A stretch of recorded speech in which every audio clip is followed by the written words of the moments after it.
Welcome to the 9642 podcast. This is your host, Mr. NumberNine. And this is the Fool.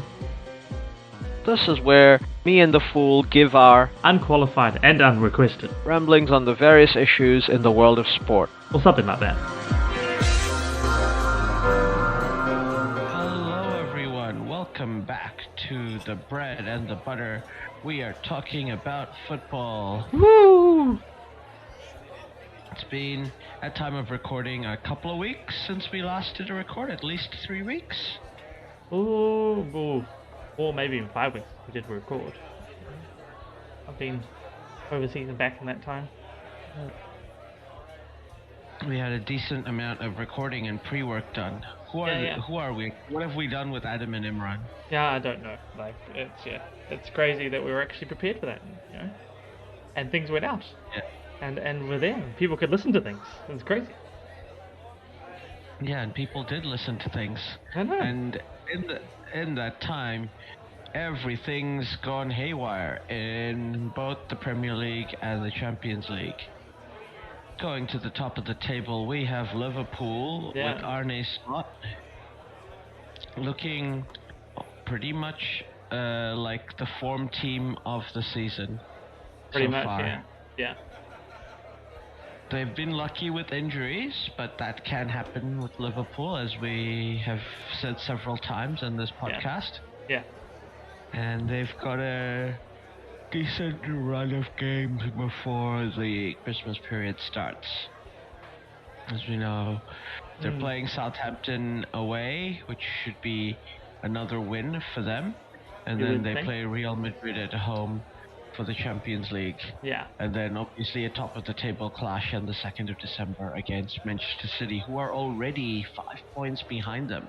Yeah, exactly. And that at Anfield as well, so. Yeah. In the time, Manchester City have had their injuries and been dropping points, which Liverpool has taken advantage of. Yeah. Unfortunately for Arsenal, who looked like the team we all thought they would be the team to challenge City, but it's not quite happened for them. No, it hasn't quite worked out for them. City, before they play Liverpool at the beginning of December, have a match against Spurs and Feyenoord in the Champions League, so tough games to go with, especially Spurs. They're a team that can just beat anyone on their day and lose to anyone on their day. Yeah.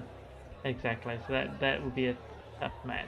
That ends a little bit, not to make a passe comment, but on which Spurs team travels up to Manchester. As you say, on their day they can win anything. So, and Spurs do have a record of beating Guardiola's Manchester City. Yeah. In recent years. So that could be rough for City again, and could be an extension of this lead by Liverpool. That said, Spurs have just come off a 2-1 loss to Ipswich Town. So yeah. Who knows how that's going to affect them. And there's an international break between now and then as well, so who knows. And we all know Manchester City's going to hit this point where they just they'll win every game. And Liverpool will have to keep up, as will any team behind them, hoping to catch up to Manchester City. So while Liverpool have a very sizable lead and might increase it, I still think City are gonna be there at the end of the season fighting for that top spot. I don't think I'm super confident in City though, because obviously the injury of Rodri is a huge blow. That is a huge blow. I expect Pep to figure stuff out around it, but it's going to take some time because Rodri is a special player. Yeah, exactly. Rightfully the Ballon d'Or winner this year. Yeah, well, exactly. So that leaves a big hole to try and fill, right? And that's, it's not going to be easy, and it takes a bit of doing. But yeah, Pep's Pep. Like, you'd imagine that he will give him enough time, he'll get it sorted out, and that time isn't a huge. We're not talking months, we're talking weeks. Like, he'll he'll have it sorted, and I'm with you. That City team will get back into gear, and things will start to work again. Yeah, and Liverpool while they have a decent run-in before the Christmas break, the Christmas break itself is pretty tough for them. Next up, we have Chelsea Football Club going up to third. Yeah. Getting the team to play his way. Yeah. Obviously, they've a away fixture against Leicester, a team they should comfortably beat. And then they've got a UEFA Conference League fixture, which I just confidently will say Chelsea should win. As we discussed, he should win every single UEFA Conference League fixture. Yeah. Given how much more is invested into the squad compared to every other team in the Conference League. Exactly. And then they play against Aston Villa, basically that battle for the top 5, I guess. This is going to be an interesting game. Yeah. So Chelsea, Manchester City, Liverpool. It looks crowded at the top, and on the same number of points as Chelsea, we have Arsenal, who have dropped points. They've been complaining about referees, and they've been eggy in games. We love to see it. Arsenal next play Nottingham Forest, which is what's now a top 4, top 5 game. Yeah, that's Champions League spot game, right there. Go Nottingham Forest. On the back of Chris Wood as well. Chris Wood just proving his worth completely. Absolutely. Player of the month for October, right? Yes. Yeah. Well, he's the highest scoring human player in the league, because we all know Haaland's a robot. Yeah, exactly. Doesn't count. He's an alien. Yeah. Arsenal, after playing Nottingham Forest, they play Sporting, who obviously have a new manager. So we'll see how they perform. Those Sporting have been in great form in recent weeks, beating Manchester City. Yeah. So nobody will be taking them for granted. And then they play West Ham at the London Stadium. Yeah.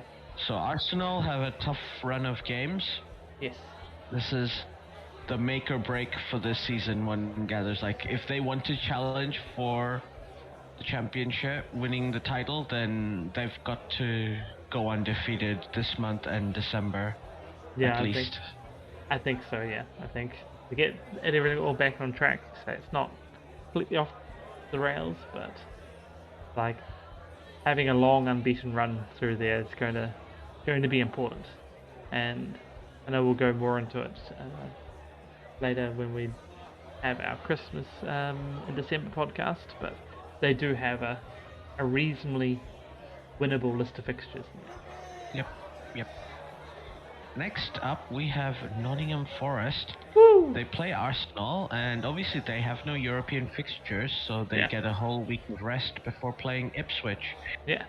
Nottingham Forest have a less crowded schedule than their rivals, fighting for a top 5 spot.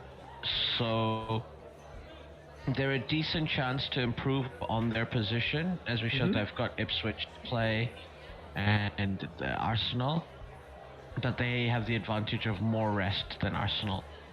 Yeah, exactly. Will have. So they are playing Arsenal straight out of the international fixtures, right? So, which, to be fair, may play into their hands, because whilst I'm not sure how many All Whites games there are for Chris Wood to play, like, I would imagine, without looking deeply at both squads, that the Arsenal players may be called up more than the Nottingham Forest players, so that rest may work well for them. Absolutely. Now, the other team that's there on 19 points is Brighton and Hove Albion. Yeah. Currently all the way down in 6th place. So there is no difference in points between 3rd and 6th. Yeah. So it's an extremely tight at the top of the table. Brighton facing Bournemouth in their next game at Bournemouth. And they play Southampton, so they stay at the South Coast, 2 South Coast derbies, and then they play Fulham away. Coming off a win against Manchester City as well, at home, but still. Yeah. It's a big win for them, so. Yeah. that can only bring good vibes right into the team. So I think that will serve them good as they go against two maybe lower grade teams, maybe. Yeah, Brighton have a great opportunity to go up in the table. Heck, if Manchester City drop points, they might even overtake them. Yeah. Because they're two very winnable fixtures. Though Bournemouth are a very good side this season. Yeah. Currently... They're currently 12th. So yeah. Yeah. But yes, they are playing pretty solid, Bournemouth. Next, we have like 3 teams on 18 points. Fulham, Newcastle, Aston Villa. It's a very tight fixture. We're going to see a pile-up. Everything at the top is too tight right now. Then we've got Spurs and Brentford at 16 points each. And then Bournemouth and Manchester United on 15. So 13th place Manchester United is only 4 points behind Chelsea at 3rd place. So 10 places, 4 points. 4 points. That tells you how tight things are at the top. Yeah, exactly. It doesn't take a lot of, you lose the game here, drop a couple of points there, and suddenly you're tumbling on down through the table. So yeah, it's a very tight race. Yes, and Manchester United will obviously start off with the Ruben Amorim era with their opening game against Ipswich. We'll see if they do 3 at the back, how they change the system. It'll be all interesting. He'll have the international break to try and train some of his players as much as possible. Then they've got a fixture at home against Bodo Glimt. Mm-hmm. And then they play Everton at home. So Ruben Amorim, and a reasonable thing of fixtures before he, gets into the tough Christmas period where Manchester United will be playing a bunch of teams that are in and around trying to finish the top 4. Plus, they've got their Europa League fixtures to worry about as well. Yeah. So Ruben Amorim has the next 2 or 3, his time back, the first 2 or 3 games is crucial for him to embed the system in. Yeah. But it'll be difficult to see where it's going. Well, we all know how Manchester United have been playing super inconsistent. How do you feel about Chelsea this season so far? I actually feel like we're doing well despite ourselves. It feels like everything's sort of working out and going well, but I still just have that little nagging feeling that it's all just not quite there yet. But it does feel like it's not that far off. So a few things here and there. I was reading a bit online just after the last weekend, the 1-1 draw with Arsenal. Feels like, and I was sort of agreeing with it, feels like, keeper is a weak point, and maybe that needs strengthening. There was calls there for Sanchez to be dropped. Potentially that's the right call, potentially not. He comes up with some ridiculous saves sometimes, but they're right that sometimes he doesn't. So that inconsistency, I think that's a bit of it, and that's across our defence. I sort of feel there's a little bit of inconsistency in defending, and that's probably where my concern is coming in. So it doesn't take a lot to turn that around. 1 or 2 good signings in the centre back / goalkeeper. If Sanchez isn't going to improve, maybe. Yeah, I think the issue, you've hit the nail on the head. It is the goalkeeper. It's hard for centre backs to be solid. Yeah. If they're not confident about the goalkeeper. Yeah. And it seems quite obvious that Chelsea are not. Yeah. And that's probably the big thing. Get a keeper who's going to command his area and who the defenders can have confidence that if something does get through, he's going to be there to save it. And it has to be a screamer to not be saved. And that might improve things. I sort of feel still maybe pull ahead or calming presence in that centre defence will also help, but maybe it's just the keeper. Like, it's hard to tell sometimes between the two. What will be a better ongoing thing. Because up front things seem to be better. Christopher Nkunku returning from injury, showing his skills. Though I see there's a lot of he's got a lot of turn there. Like, he's not settled because his preferred position is playing where Cole Palmer is playing, and Cole Palmer's not been dropped from that position, so it makes it a bit hard for Nkunku also to play his preferred role. But yeah, he's back. He's really good. So hopefully we can find a way of playing both of them in a way that they're both happy with. That said, like, we do have a whole heap of players that can play across that front line, so finding space for them is hard. Definitely. Obviously, Nicholas Jackson, they're having a really great breakout season as well. Yeah, exactly. Having Cole Palmer is just that talismanic player at the forward line. He's just, everyone around him is better for having him to play off. I do think that that's been a big improvement with Chelsea. Like, just clearly there's been a lot of training being done in the off season, and the team kind of buys into Maresca's system and they're buying into the strategy. Yeah, it'll be interesting in the second half of the season. Obviously, there'll be half a season of tape for people to see what Maresca does. Yeah. And then, you start seeing the clever managers start having answers and it's the whole chess move versus other chess move, right? So we're gonna see what Maresca does as his third chess move when others are, playing to his weaknesses. Yeah, exactly. Yeah, how does he, once they start making counter moves, how does he counter the counter? What was it say? Chess moves, they attack down the queen side, and he double down with the king side attack, or does he need to play something else to deflect? I think one of the things that you should be hopeful for as a Chelsea fan is clearly this team is not perfect. Lots of weaknesses, but they're getting a lot of productivity and good results, and they're playing well. And you've got a lot of young players. The core is really young. Yeah. I do think goalkeeper's been a problem for a while, and no such thing as a team that wins stuff without a good goalkeeper. Yeah. It just doesn't happen.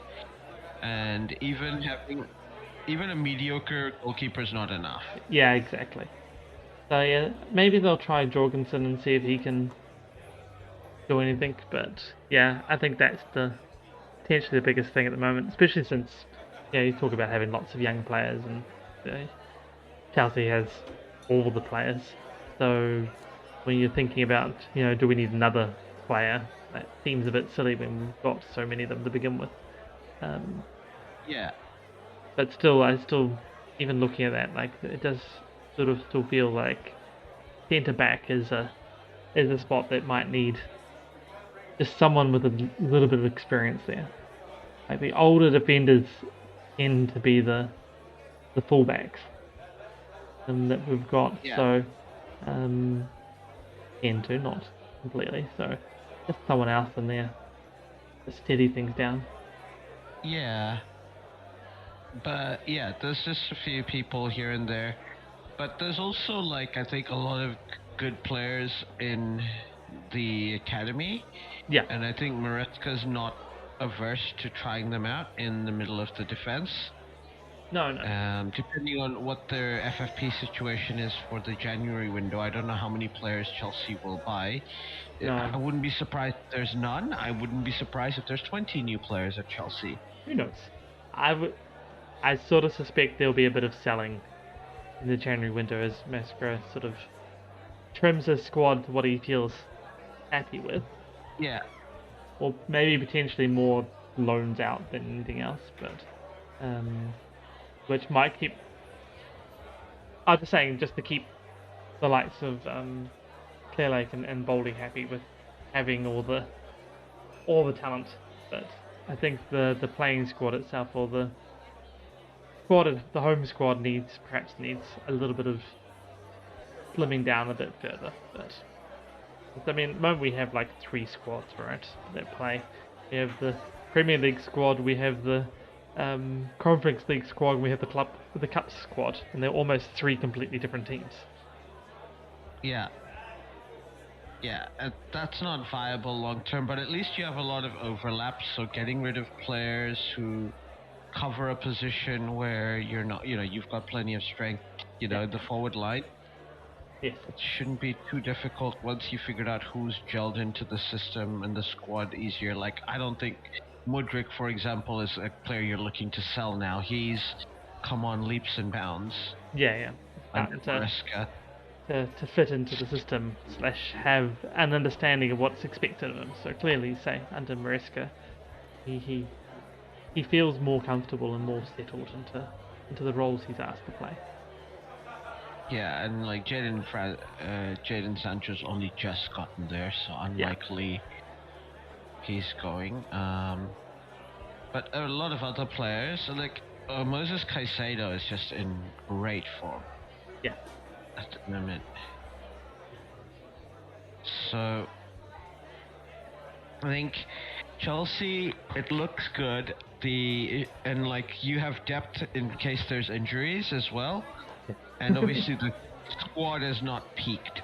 So I think if you guys, as you should, win the Conference League this season, finish in the top 4, that's a good season, right? Getting Champions League spot and a European trophy. I'd take that easily. But that would be very good. I think that would be a very successful season for the season, that outcome. Yeah. Like, Manchester United are almost reliant on the Europa League to qualify for the Champions League next season, right? There's no pressure. They're 13th. Nobody really thinks they're going to finish in the top 5.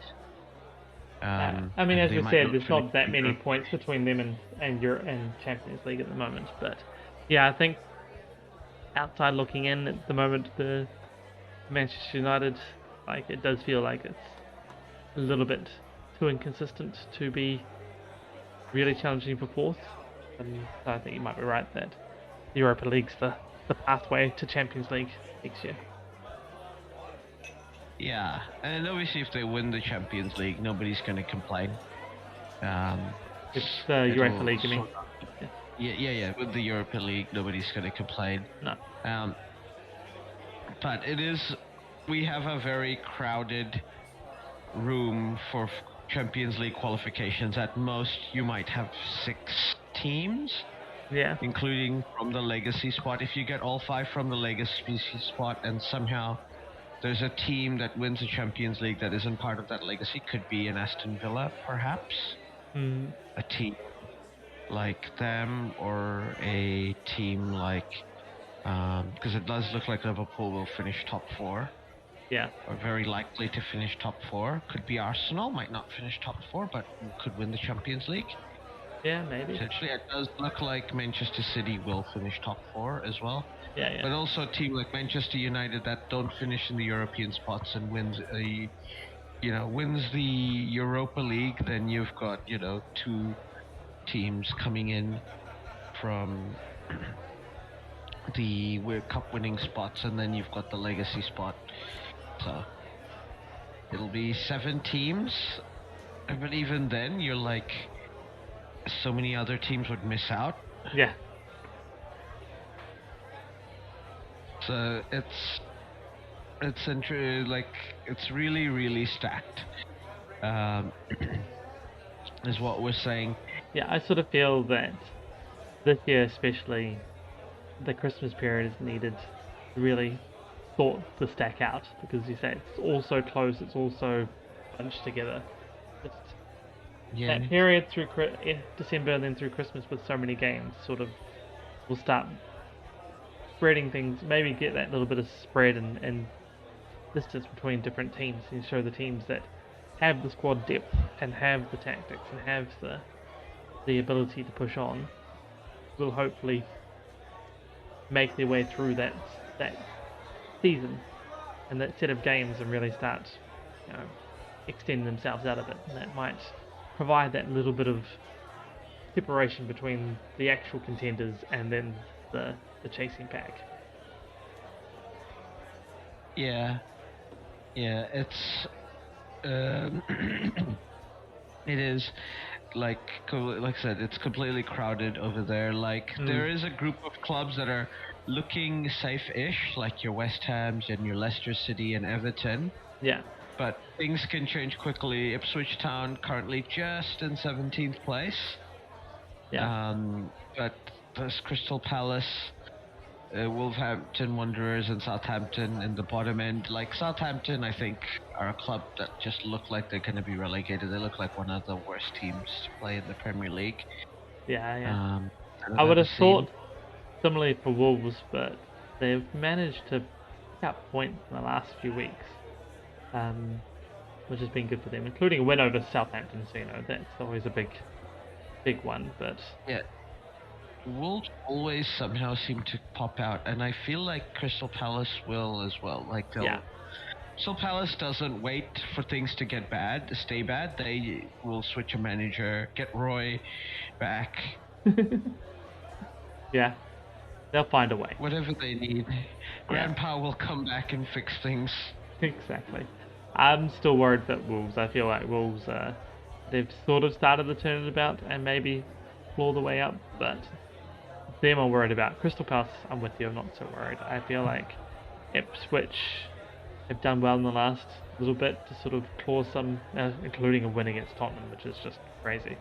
Yeah, but they've done well to eke themselves out some points in the last 2 weeks, which has helped, but I'm not sure they're going to get, as lucky to get lucky, per se, whether that's the right words or not, but lucky to get a win against, points against Tottenham, right? That's an unexpected boon of points.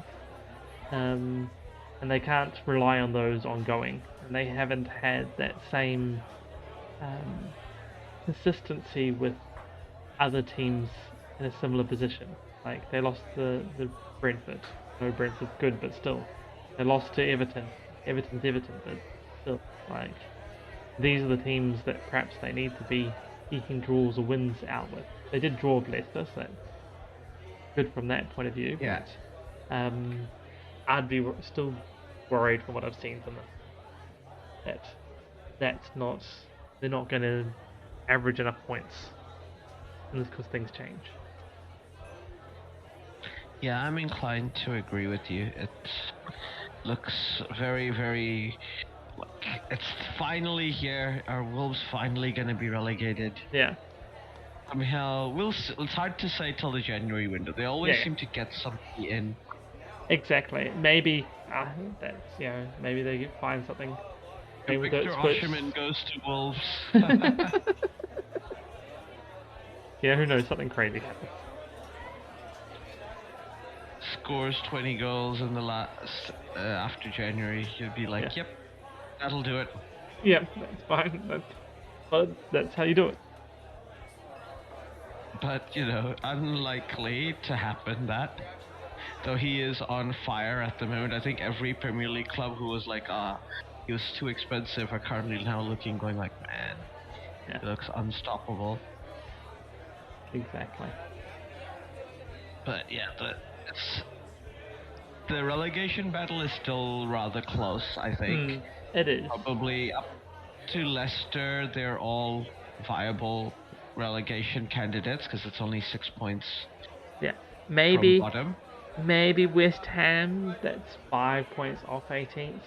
Like, that's perhaps still problematic. Like, that's a loss, an unexpected loss away from something. So, like, I would put them as probably pretty safe, but still, I keep them in that envelope of potential trouble, just because it's only 5 points away. Like United and Bournemouth and Brentford are well far enough away from that. You say that's into the squash of 3rd through 13th, but below 13th, all of them just few more points for West Ham and the likes of Leicester and Everton, and maybe they'll start pulling away. But a poor run of form could be problematic. Yeah. That's it with the likes of West Ham.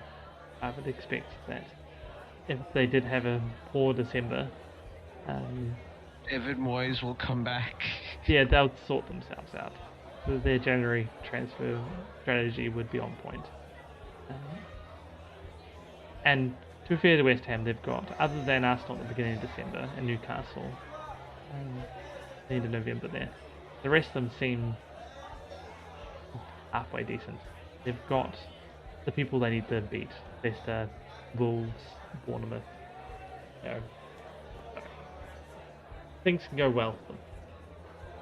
Absolutely. But yeah, it's everything.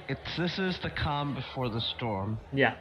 Once we review our Christmas season, we'll be reviewing the bloodbath. Yeah, exactly.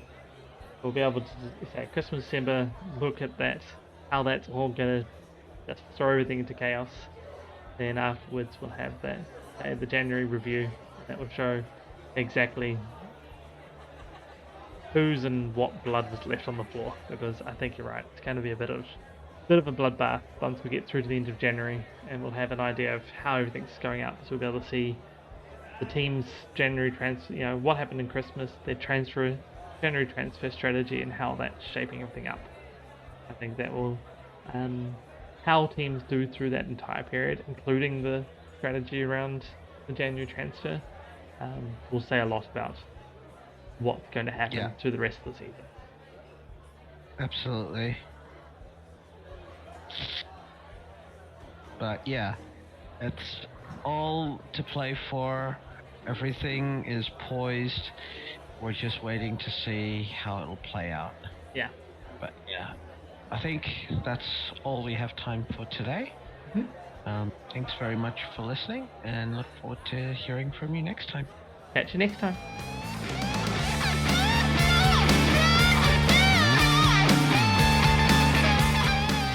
Well, that is the end. Thanks for listening all the way through. If you liked what you heard, we have even more. NineSixFourTwo Discord and a Buy Me a Coffee. Pretty sure it's Buy Me a Beer. Oh yeah, buy me a beer on buymeacoffee.com. In both these places, you can talk to us, and we may even listen, especially if you do buy a said beer or coffee. I might still be confused. Yes, we're easily bribed.